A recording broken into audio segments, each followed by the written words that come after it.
I want to tell you guys that I am absolutely thrilled to be here today. Thrilled not just because I love Texas in the fall, and not just because, simply because I love the High Plains Division. I do. You guys are incredible. Give yourselves a hand.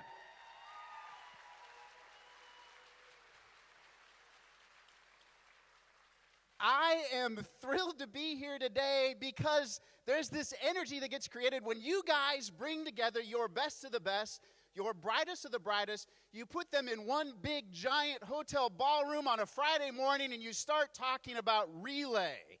There's some sort of energy that comes from it. It's rehabilitating in a way. It kind of lifts me up and I live on that energy for the rest of the year. Do you guys feel the same way?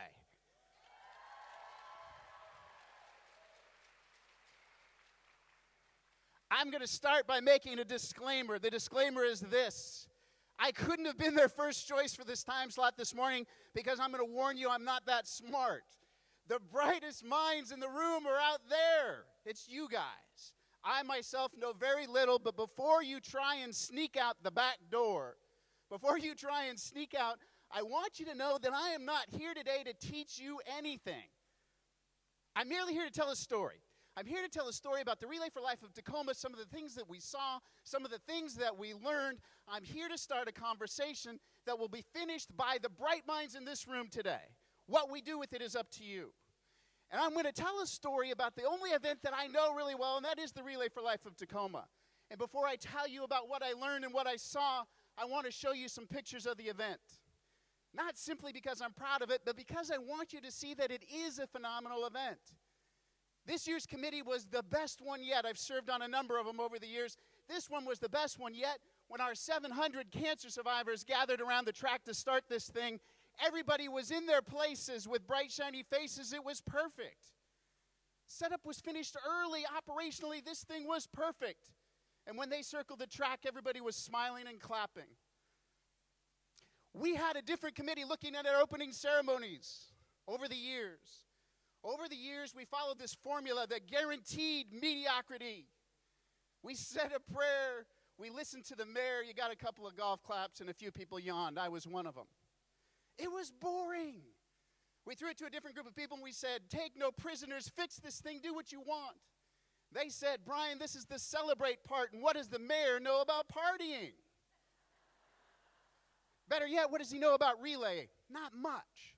Not much. They said, let's do it this way. Let's turn up the volume, throw in a funky dance beat, and see what happens. I don't know if you can tell it from this picture, but these people were dancing. My mom is in this picture, and she's dancing. I think if you zoom in, you can see that she's lip-syncing the song, too, which my 8-year-old would say, Mommy, that's humiliating. The energy carried us through to our Luminaria ceremony, which, again, we threw a different group of people at it and said, make it better, and they did. It was perfect. We wrapped up our Luminaria ceremonies. With a bagpiper circling the track, and then it finally ended with a gospel singer singing, Glory, Glory. She picked it up to this beautiful level right at the end. It was perfect. The next morning, our activities people took off, right? This is when they really take over, and the same group of people have been working on this for the last couple years, and each year, more and more people stay till the end of the event because I guarantee you our teams are having fun. They stay because we're getting better at that. They stay. Our teams are having fun. We're actually testing an alternative theory. We actually think, we're seeking grant funding right now, we actually think that relay might make you crazy. Look at you guys, right? Are you off? You're off a little bit. We took this perfectly innocent group of fourth graders. This happens to be my daughter's team. We took this group of fourth graders. We gave them a battery test. Sure enough, they were perfectly normal kids. We had them posed for this picture, and then we exposed them to relay for exactly 1 hour, a very controlled study. We brought them back. In 1 hour. We gave them a battery test, and sure enough, they were headed towards crazy. Their IQs went up, too. I don't get that part. They're headed towards crazy, but this is the most disturbing part, and I want you to brace yourself because this photo is troubling. We asked them to pose for a team photo once again 1 hour later, and I want you to see what happened.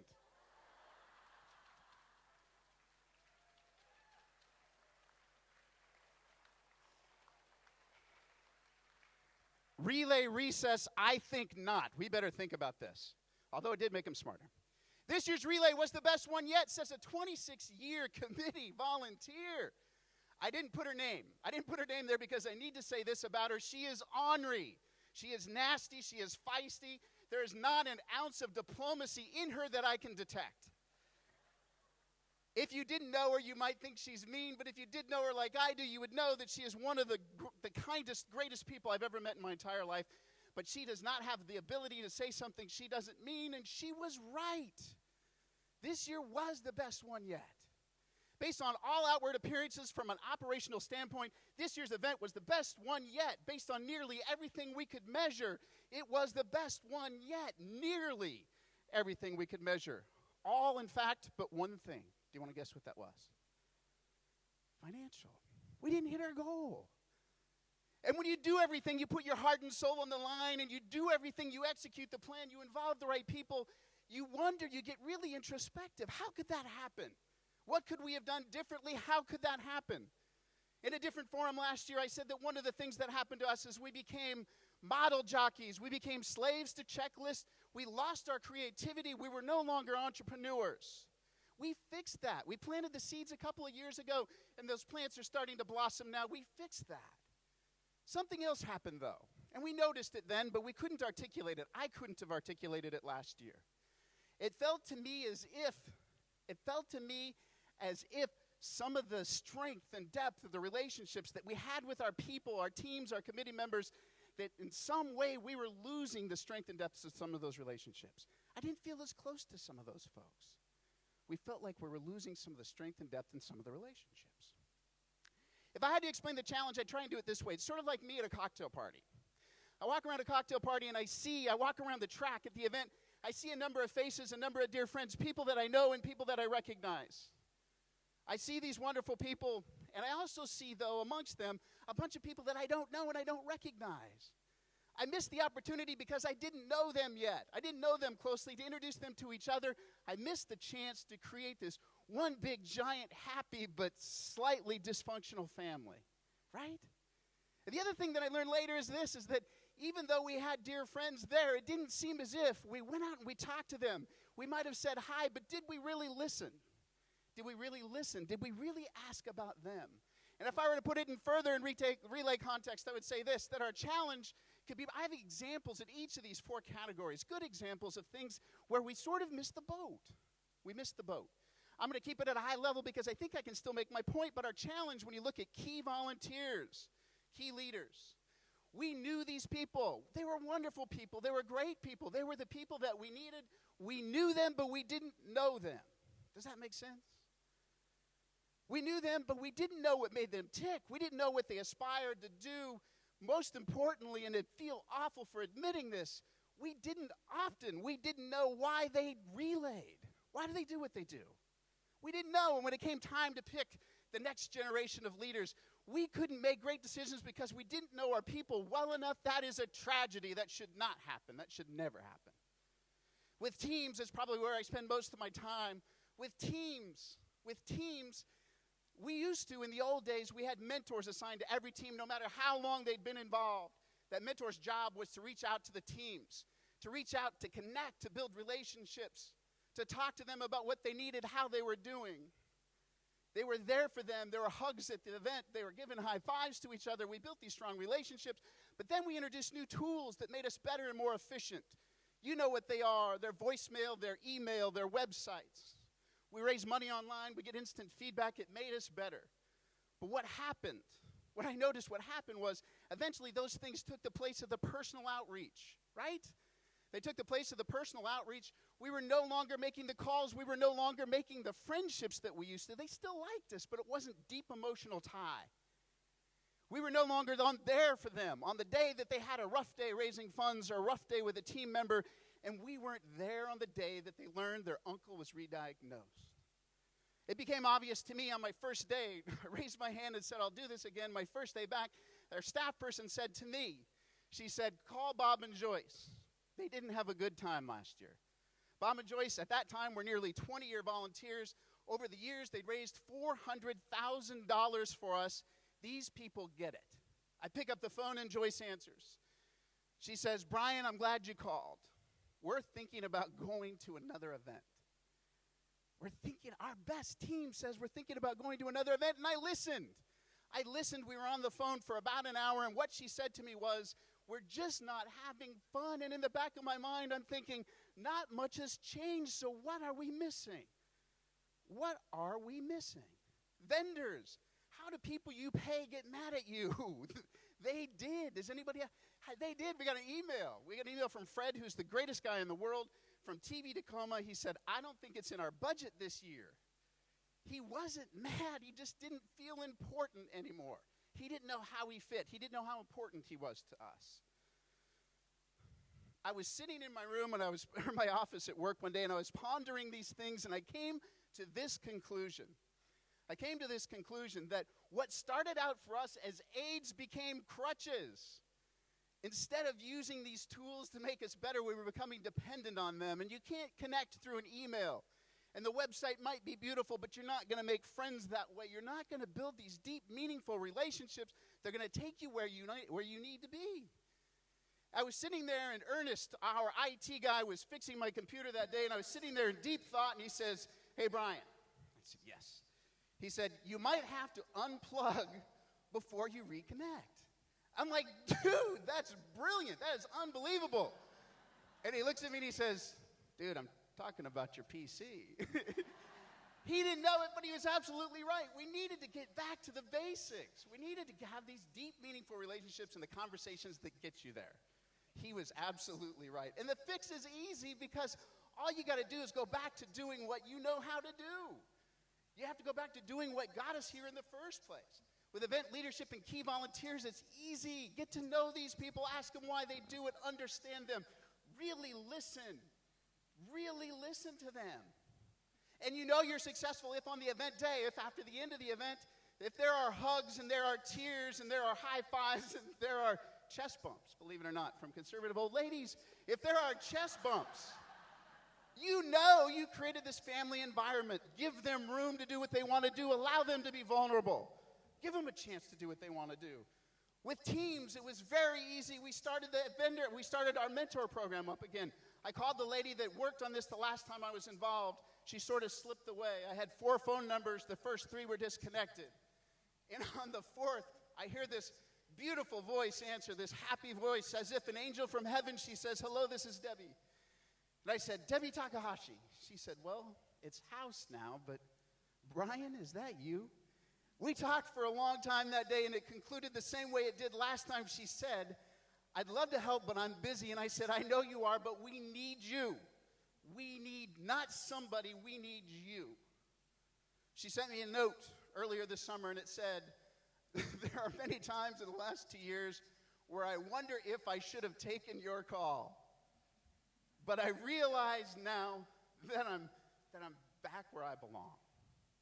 I realize now that I'm back where I belong.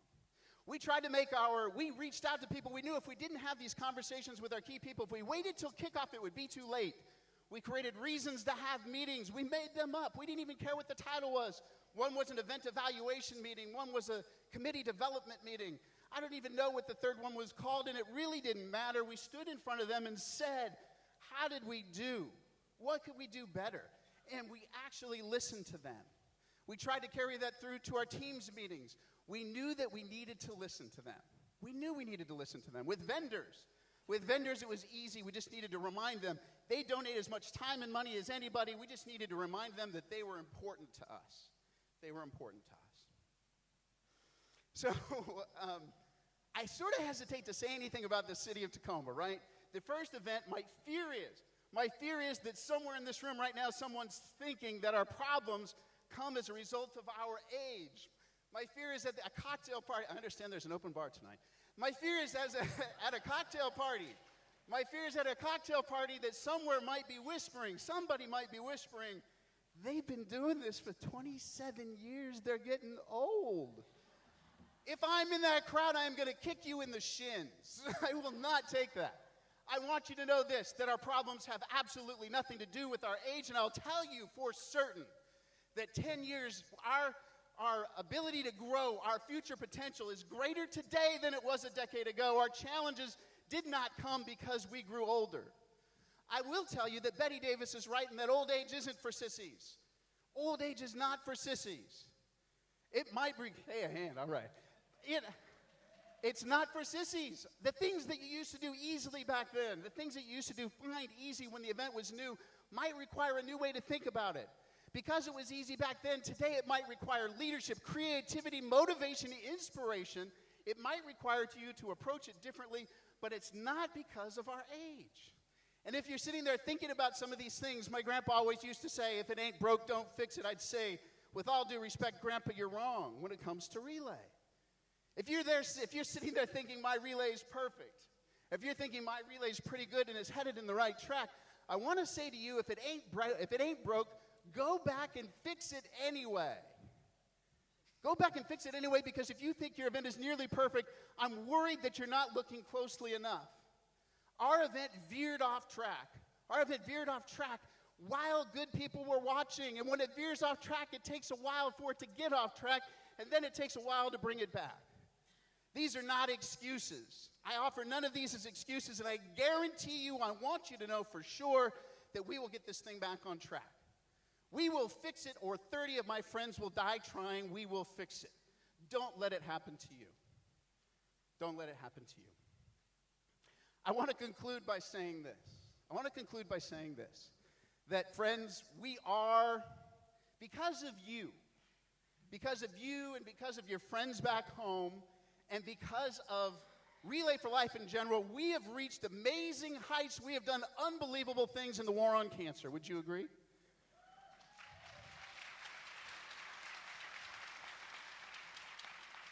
Because of you and all that you've done, I can say without hesitation, without one ounce of doubt, I can say to you that we are where we are. We wouldn't be where we are today if it weren't for Relay for Life. Do you believe me?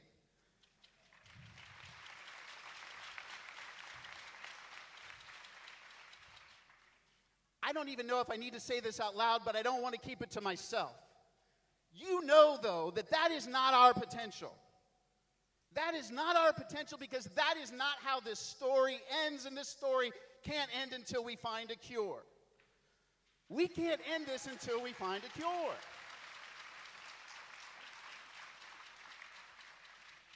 It is up to us. It is up to us in this room. It is our moral imperative. It is our moral imperative to make this thing bigger, to make this thing stronger, to make this thing grow even more, not because we have goals, not because we need to show growth. We need to do this because it's our moral imperative. We have to do this because it's within our ability to do it. Do you believe me?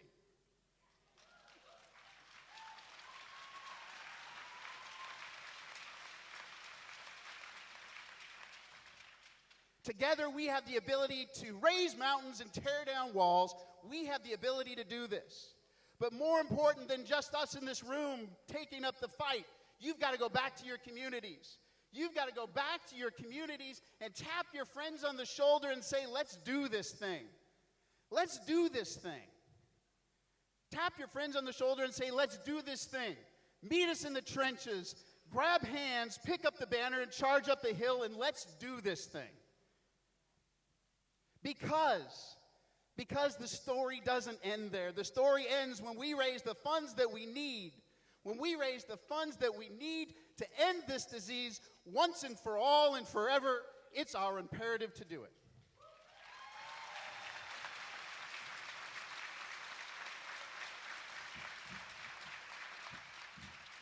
My name is Brian Marlow, and I'm proud to say that I'm a relayer. I am also honored to be with you here in the High Plains, the beautiful High Plains Division in Dallas, Texas this morning, and I look forward to meeting you all in the trenches.